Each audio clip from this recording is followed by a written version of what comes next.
আশা করি সবাই ভালো আছো। খুব আজকের নতুন লেসনে সবাইকে ওয়েলকাম। তো দেখো, আজকে আমরা শিখবো করণী, ক্লাস 10-এর একটা খুব গুরুত্বপূর্ণ চ্যাপ্টার করণী। তো করণীটা আজকে আমরা জানবো বা শিখবো। করণী সম্পর্কে জানতে গেলে সব থেকে আগে যেটা জানতে হবে, আমরা ক্লাস 9-এ পড়েছিলাম মূলদ সংখ্যা আর অমূলদ সংখ্যা। মূলদ সংখ্যা আর অমূলদ সংখ্যা সম্পর্কে আমাদের একটু জেনে নিতে হবে। কিরকম? মূলদ সংখ্যা কি আমরা আগে পড়েছিলাম, জানি যে কোনো সংখ্যাকে যদি p/q আকারে লেখা যায়, যেখানে কিউটা নট ইকুয়াল টু 0, সেই সংখ্যাকে বলা হয় মূলদ সংখ্যা। মূলদ সংখ্যা দেখো, কয়েকটা উদাহরণ নিয়েছি। 11 5 - 3/7, এটা আমরা অলরেডি জানি মূলদ সংখ্যা কারা কারা হয়। আরেকবার বলি, মূলদ সংখ্যা কি? যে সংখ্যাটাকে p/q আকারে লিখবো, যেখানে p আর q কিন্তু দুজনেই বাস্তব সংখ্যা, আর কিউটা অবশ্যই নট ইকুয়াল টু 0 হবে। কিউ যদি নট ইকুয়াল টু 0 না হয়, তাহলে এর কোনো অস্তিত্ব থাকবে না। ঠিক আছে, এগুলো হচ্ছে মূলদ সংখ্যা। এবার হচ্ছে অমূলদ সংখ্যা কি? অমূলদ সংখ্যা বলছে যে সমস্ত সংখ্যার দশমিক বিস্তার অসমাপ্ত এবং আবৃত দশমিকে প্রকাশ করা যায় না, তারা হচ্ছে অমূলদ সংখ্যা। যে সমস্ত সংখ্যার দশমিক বিস্তার অসমাপ্ত, মানে যেটাকে দশমিকে, সেই সংখ্যাটাকে দশমিকে যদি আমি ব্রেক করি, সেটার দশমিকের বিস্তারটা কখনো শেষ হয় না, অসীম হয়ে যায়। ওকে, তো উদাহরণ নিয়েছি √2, √3 আর √7। এগুলোকে আমরা নিয়েছি অমূলদ সংখ্যা, ইরেশনাল নাম্বার, এটাকে রেশনাল নাম্বার। এই দুটো নাম্বারকে নিয়ে, মূলদ আর অমূলদ সংখ্যা, এই দুটোকে নিয়ে তৈরি হয় বাস্তব সংখ্যা। ওকে, তো বাস্তব সংখ্যা হচ্ছে মূলদ আর অমূলদকে নিয়ে তৈরি হয়। এবার আসছি আমরা যে করণীর ধারণাটা কোথা থেকে এলো। করণীর ধারণাটা এলো আমাদের মেনলি অমূলদ সংখ্যা থেকে। ঠিক আছে, তো অমূলদ সংখ্যা থেকে আমার করণীর ধারণাটা এসছে। করণীর জিনিসটা কেমন? করণী বিষয়টা কিছুই নয়, সেটা হচ্ছে একটা অমূলদ সংখ্যাকে নিয়ে আমাদের তার যোগ বিয়োগ গুণভাগ ইত্যাদি করা। তো দেখে নেব যে করণী বিষয়টা কি। বলছে যে কোনো ধনাত্মক সংখ্যার যে সমস্ত মূল সম্পূর্ণরূপে নির্ণয় করা যায় না। একটা ধনাত্মক সংখ্যা হবে, ঋণাত্মক কিন্তু হবে না। ধনাত্মক সংখ্যার যেসব মূল, মানে রুটগুলো, যেগুলো আমরা নির্ণয় করতে পারি না, সেগুলোকে আমরা বলছি করণী বা সল্টস। তো √2, √3, √7 এদের ভ্যালু কিন্তু আমরা এক্সাক্ট ভ্যালুটা আমরা পাই না, অ্যাপ্রক্স ভ্যালু পাই, একটা প্রায় একটা কিছু কাছাকাছি মান নিয়ে আমরা কাজকর্ম করি। তো তাহলে ধনাত্মক সংখ্যার যে সমস্ত মূল সম্পূর্ণরূপে নির্ণয় করার সম্ভাবনা, সেগুলোকে করণী বলছি। যেমন আমরা যদি উদাহরণ হিসেবে বলি, √2 হতে পারে, √3 হতে পারে, √5 হতে পারে। তো এবার একটা প্রশ্ন আসছে যে তাহলে করণী আর অমূলদ সংখ্যার মধ্যে তো তাহলে কোনো পার্থক্যই থাকলো না, তাহলে করণী মানেই অমূলদ সংখ্যা, তাহলে করণী বলার কি সার্থকতা ছিল? না, এখানে একটা পার্থক্য আছে। করণী আর অমূলদ সংখ্যার মধ্যে একটা পার্থক্য আছে। সব করণী কিন্তু অমূলদ সংখ্যা, সমস্ত করণী কিন্তু অমূলদ সংখ্যা, সমস্ত করণী কিন্তু অমূলদ সংখ্যা, কিন্তু সব অমূলদ সংখ্যা কিন্তু করণী নয়। যদি আমরা একটা উদাহরণ নিয়ে দেখি, দেখো কিরকম। আমরা এটাকে চিনি, পাই বলা হয়, এটাকে বলা হয় এক্সপোনেন্ট। পাই এর ভ্যালুটা আমরা যতদূর শিখেছি জানি, পাই আমরা কি জানি, 22/7। আর এর ভ্যালুটা বিলং করে 2 আর 3 এর মধ্যে, এর কোনো এক্সাক্ট ভ্যালু নেই। পাই এর ভ্যালুটা 22/7, 22/7টা কিন্তু 22কে 7 দিয়ে ভাগ করে তার মান বের করাটা কিন্তু সম্ভব নয়। তো এরা দুজন কিন্তু অমূলদ সংখ্যা, ঠিক আছে, কিন্তু এরা করণী নয়। ঠিক আছে, পাই এবং এরা দুজন কিন্তু অমূলদ সংখ্যা, এরা কিন্তু করণী নয়, কিন্তু সমস্ত করণী কিন্তু অমূলদ সংখ্যা হবে। এই হলো গিয়ে আমাদের করণীর সূচনা, মানে করণীটার কিভাবে এলো। এবার করণীর কয়েকটা বৈশিষ্ট্য আছে। কিরকম বলছে, একটু আগে যেটা এক্ষুনি বললাম, যে করণী একটি বাস্তব অমূলদ সংখ্যা। করণী কিছুই নয়, শুধু একটা বাস্তব অমূলদ সংখ্যা। আর সব অমূলদ সংখ্যা করণী নয়, বলেইছি, এরা দুজন অমূলদ সংখ্যা, কিন্তু এরা করণী নয়। আর কি হয়, করণীকে কিন্তু মূলদ সংখ্যার আকারে প্রকাশ করা যায় না। এই হচ্ছে করণীর হচ্ছে মূল বিষয়বস্তু হলো। এবার আমরা করণীর কয়েকটা ভাগ দেখে নেব, করণীর কি কি ভাগ আছে, এরপর আমরা করণীর যোগ বিয়োগ গুণ ভাগগুলো, করণীর কয়েকটা ভাগ একটু দেখে নেব কিরকম হয়। ফার্স্টে বলছে শুদ্ধ, মিশ্র, সদৃশ, অসদৃশ। শুদ্ধ করণী, মিশ্র করণী।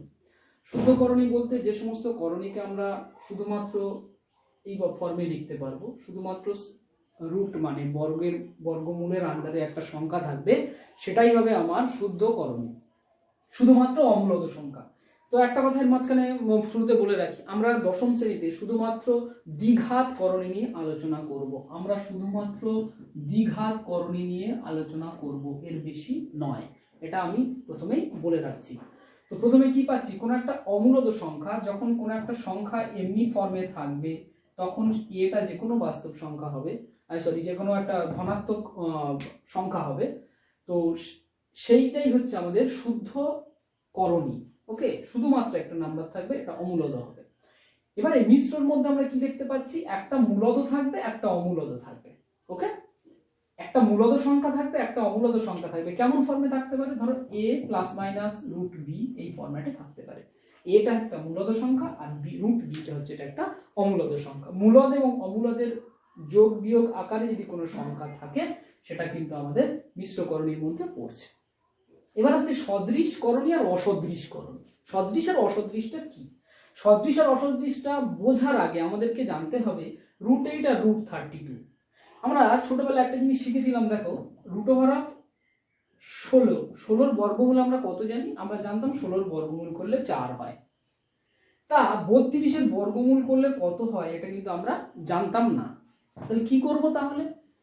এটা তো 8 এবং 32 দুজনেই কিন্তু একটা করে যৌগিক সংখ্যা। তো আমরা কিভাবে 32টাকে ভাঙছি? দেখো, আমরা 32টাকে ভাঙলে কত পাই? 2 দুগুণে 4 দুগুণে 8, 8 দুগুণে 16 দুগুণে 32। কটা 2 পেয়েছি? 5টা 2 পেয়েছি।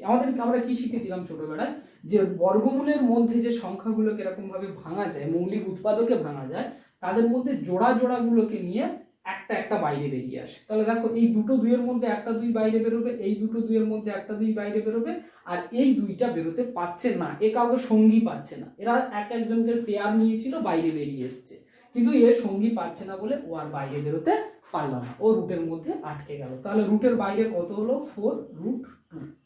4√2। তাহলে √32কে যখন আমরা ভাঙছি পাচ্ছি 4√2।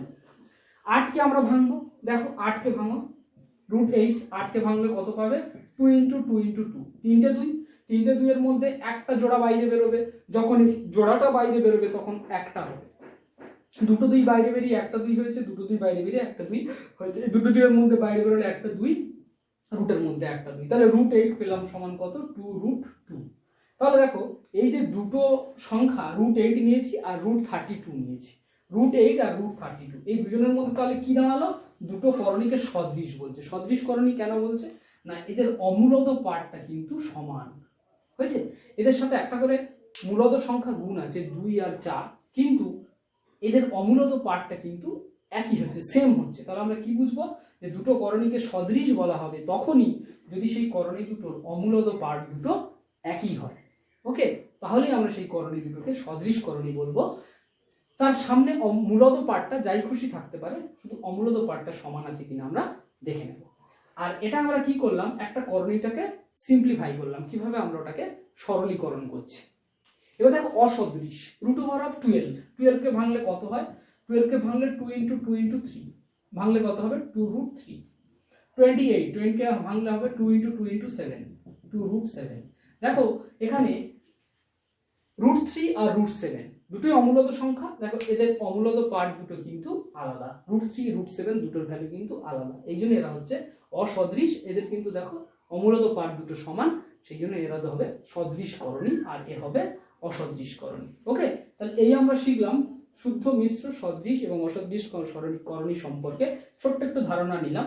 এবার আমরা শিখবো করণীর সব উৎপাদক। দেখো, আমরা কোর্সে দেখি 9.1 এর দুই একটা অঙ্ক করে করণীর সূচনাটা একটু ভালো করে নেবো। দেখো, 9.1 এর একটা অঙ্ক আছে 4-এর দাগে, 3√48 - 4√75 + √192 = 0। কিভাবে অঙ্কটা করছি দেখলাম। প্রথমে রুটের মধ্যে যে সংখ্যাগুলো আছে ওগুলোকে আমরা সিম্পলিফাই মানে সরলীকরণ করবো, মানে সরল করে নেবো। √48কে সরল করলে কত হচ্ছে? 2 × 2 2 × 2 × 3, মানে 4টে 2 একটা 3, 4টে 2 এর মধ্যে দুটো 2 বাইরে বেরোলো, 3টা ভেতরে পড়ে থাকলো।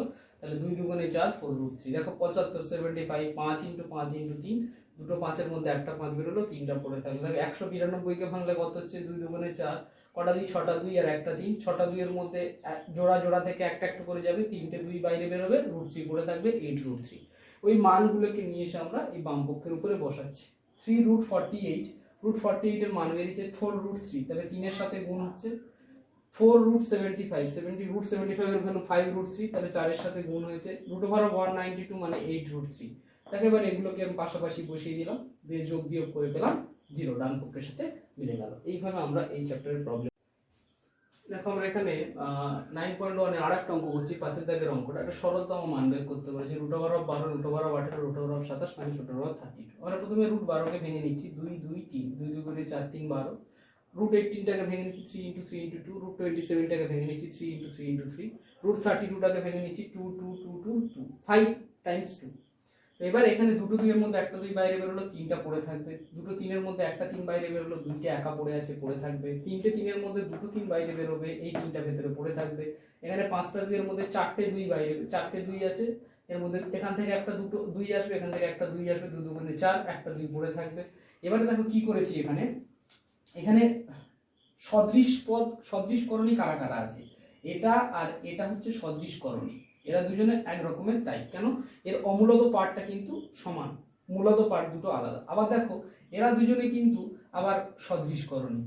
ঠিক আছে? কেন না, এর √2 ভ্যালু √3 ভ্যালু কিন্তু এক নয়, তাই √2টা হচ্ছে সদৃশকরণী, এর সাথে এর সদৃশকরণী, আর √3 সাথে √3টা কিন্তু সদৃশকরণী। মনে রাখতে হবে করণীর যোগ আর বিয়োগের সময় সদৃশকরণীর সাথে সদৃশকরণীরই যোগ বিয়োগ করা যায়, আর সদৃশকরণীর সাথে সদৃশকরণীরই যোগ বিয়োগ করা যায়। √3 সদৃশকরণী, এদের যোগ হবে, √2 সদৃশকরণী, এদের যোগ বিয়োগ হবে। কখনো √3 সাথে √2 এর যোগ বিয়োগ হবে না, সম্ভব নয়। তাহলে কি করেছি, দুটো √3, 3টে √3, 5টা √3 হলো, মাইনাস 4টে √2 আর 3টে √2, তাহলে -√2 হলো। এই হলো অঙ্কটার সমাধান। তাহলে কি শিখলাম, যে সদৃশকরণীর সাথে সদৃশকরণীর কিন্তু যোগ বিয়োগ হয়, আর বাকি হচ্ছে অসদৃশকরণী, √2 আর √3 এরা অসদৃশ, অসদৃশের কখনো যোগ বিয়োগ হয় না। এবার দেখো আমরা 6 দাগের সি আর 6 দাগের ডি 9.1 এর দুটো অঙ্ক করেছি, এদের যোগ বের করতে বলেছি, যোগ করছি। 2 + √3, √3 + √5, 2 + √7, প্রত্যেকে যোগ চিহ্ন দিয়ে দিয়ে লিখেছি। এবার দেখো ব্র্যাকেট গুলো তুলে দিলাম, দিয়ে সব মাঝখানে প্লাস চিহ্ন চলে এলো। এবারে দেখো কি করছি, এগুলো হচ্ছে 2 আছে, এখানে একটা 2 আছে, এগুলো হচ্ছে মূলদ সংখ্যা। ঠিক আছে? মূলদ সংখ্যা দুটোকে আগে তুলে নিলাম। এবারে দেখো সদৃশকরণী কে কে আছে, এখানে দেখো √3 আর √3 এরা হচ্ছে সদৃশকরণী। ঠিক আছে? সদৃশকরণী দুটোকে এক জায়গায় করলাম, √3 আর √3 যোগ করলে 2√3 হবে। এখানে একটা √3, এখানে একটা √3, দুটো √3। এবারে দেখো √5 আর √7 এরা কিন্তু √3 এর সাথে সদৃশ নয়। √3, √5, √7 তিনটেই কিন্তু অসদৃশকরণী। √5টা বসে গেল, √7টা বসে গেল। এইভাবে আমরা যোগ করব। এবার দেখো আমি একটা বিয়োগ করেছি, দেখো 6 দাগের বলছে 10 - √11 থেকে 5 + 3 √11 বিয়োগ করি। কিভাবে বিয়োগ করছি, প্রথমটা থেকে দ্বিতীয়টাকে বিয়োগ করছি, মানে মাইনাস চিহ্ন দিয়েছি, মাইনাসটা পরের লাইনে গিয়ে ব্র্যাকেটটা তুলে দিয়ে মাইনাসটা গুণ করেছি, মাইনাসে মাইনাসে প্লাস, আর প্লাস মাইনাসে মাইনাস। তাহলে 10 + 5 - 11 - 3 √11, 10 আর 5 এরা দুজন মূলদ সংখ্যা, 10 আর 5 যোগ করলে 15 হচ্ছে। -√11 - 3 √11 এরা দুজন কিন্তু সদৃশ অমূলদ সংখ্যা, সদৃশকরণী। দেখতে পাচ্ছ তোমরা নিশ্চয়ই, √11 √11, এখানে -3টে, এখানে -1টা, দুটো যোগ করলে হবে -4 √11। এই হচ্ছে কি আমাদের করণীর যোগ বিয়োগটা।